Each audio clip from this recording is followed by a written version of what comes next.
Well, hey, what's up, everybody? I got a video here from Sadhguru and you. That's a great channel if you haven't checked it out. Well, if you're watching this, you probably already know about it. And it's how Jaggi became Sadhguru. This ought to be interesting. I don't know anything about the guy. I know some people have sent me links saying that he's a con man, but I haven't looked into any of that. I enjoy his pearls of wisdom that kind of transcend race, gender, religion. So let's take a look at this. This is how Jaggi became Sadhguru.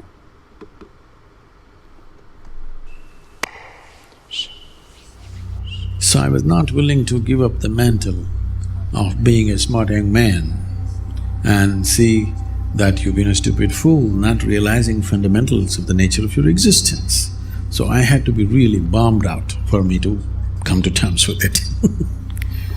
So you were talking about the bombed out situation. So it happened, I was into business by then, very successful for those times.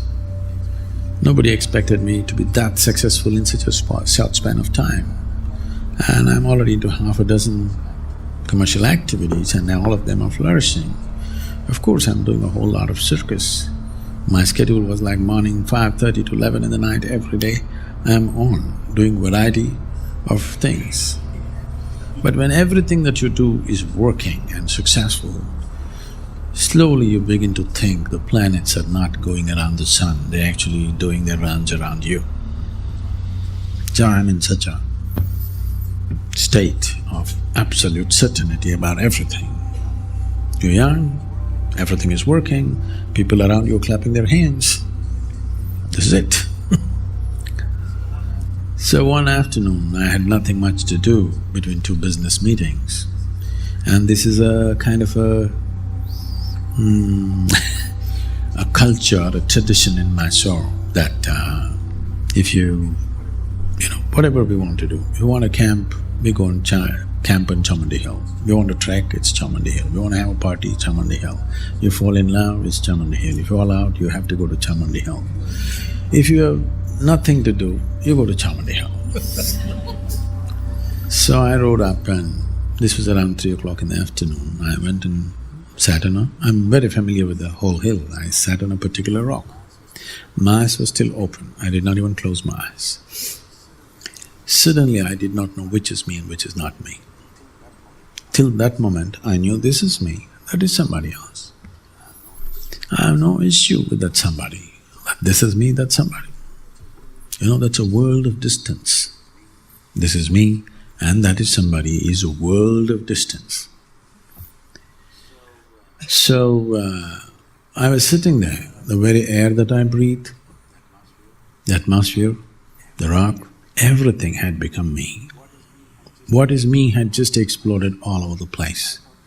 I thought this insanity lasted for about 5–10 minutes, but when I came back to my normal senses, about 4.5 hours had passed. I'm sitting right there, fully conscious, eyes open. Sun has set.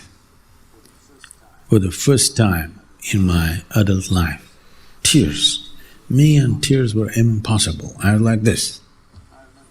I remember when I was 8 years of age, something happened and tears came. I was at school. I made up my mind, never again in my life another teardrop is ever going to come out of my eyes. And I kept it up till I was 25. And here I am, my shirt is wet. To that extent, 4.5 hours tears have been running and I never realized it's 4.5 hours, I thought it's just about 10 minutes. I've always been peaceful and happy, I'm young, successful and everything is doing great. But every cell in my body is opening up like a flower and I'm dripping with ecstasy. When I shake my head and ask my skeptical mind, what's happening to me? The only thing my mind could say was, you may be going off your rocker. I speak to the closest of my friends, something happening to me. The only questions that I got from them was, what did you drink? Did you pop something? This is all. What I'm trying to say is there was no context anywhere for me. I did not grow up in any spiritual traditions. I had not heard of any such thing. I was too arrogant to go anywhere, to be exposed to anything. I was busy with my own thing, my own wild ways of doing things.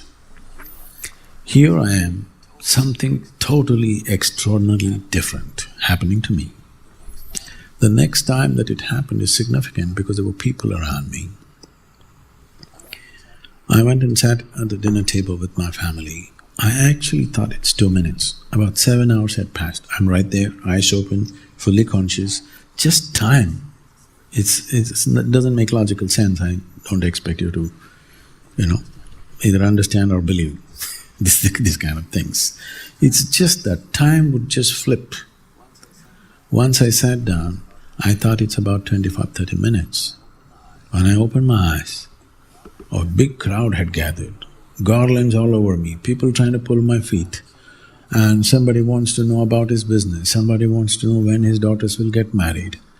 I said, "What? Where did you all come from?" They said, "You've been sitting here for 13 days. I thought, this is crazy. And I tried to open my legs, my knees were stuck. Then I knew time has passed. I didn't know, but my body is recording time. I just couldn't open my knees, they had to bring hot water and massage me, and it took me almost an hour and a half to get my knees moving. Then I had to leave the place to avoid the tension, and by then, in about 6 weeks' time, my gait changed without any effort, the way I walk. My voice changed. The shape of my eyes changed. People around me could see something fundamental was changing within me. What happened within me I can never articulate. Simply lifetimes of memory descended on me with such weight, it left me, to come to terms with that. Suddenly everything around me and everybody that I knew for a lifetime looked like absolute strangers. And I cannot say it was difficult. Definitely it was daunting. It was huge. So my skeptical mind kicked in and said, this can't be true, because if I accept this is true, I have been an utter idiot all my life. I don't like that.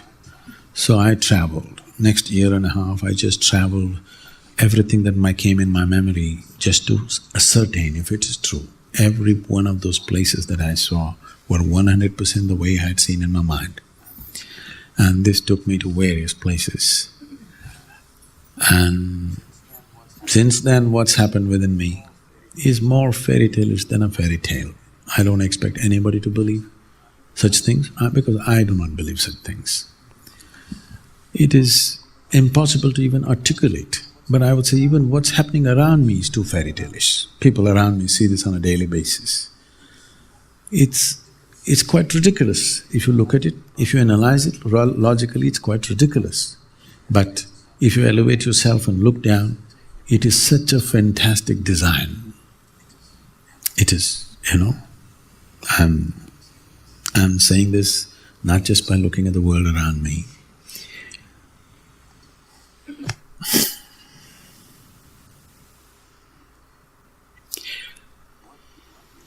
What we're just referring to as creation is such a fantastic, coordinated design. It's unbelievable. No human being can logically ever arrive at this and say, okay, I gotten it. It's too much. At the same time, everything is so cohesive and so fantastic.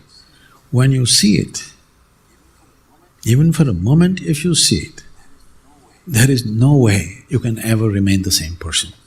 So since then my life has been just to make devices through which somehow you rub off this experience on people, even if it's for a moment. I can tell you millions of people today are in such a state, if they just as much as close their eyes, tears of ecstasy will dribble down. They do not know the ultimate, but they're near. Just the fragrance of the ultimate just breaks them up, dissolves them. This is something that must happen to every human being before we fall dead. This is a goal that all of you must set. Whether before you fall dead, whether you become a billionaire or not, I do not know. That's subject to many things. Whether you climb Mount Everest or not, I do not know whether you have the legs or the lungs for that. Whether you're going to run 100 meters in 7 seconds or not, I do not know. But before you fall dead, at least you must know this piece of life in its entirety. This is important and important, because if you pass this life without knowing the nature of what this is, in my opinion, it's a wasted life. It doesn't matter what you might have done, what achievements you might have done in the world. If you leave this place without knowing this piece of life in its entirety, it's a wasted life, because what this is bigger than anything that we can ever think of doing in this world.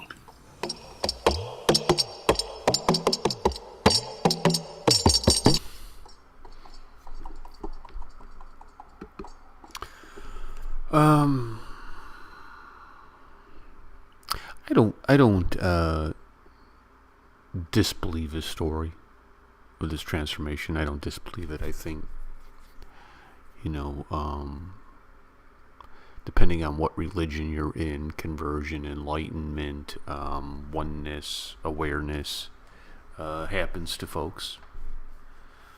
Sometimes it happens after years of pursuit. Sometimes it is just bestowed on somebody. But very interesting.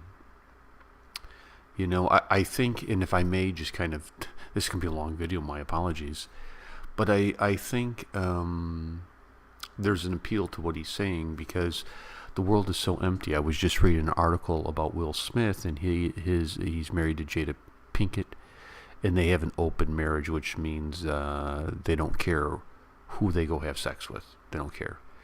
And he was saying how empty it is. Of years of it, he's still not happy. And people can chase after money, fame, fortune, sex, and have all this stuff and never be happy, never be satisfied. The grave is never satisfied. The eye is never satisfied. But to find a place where you are content is definitely a blessing from God.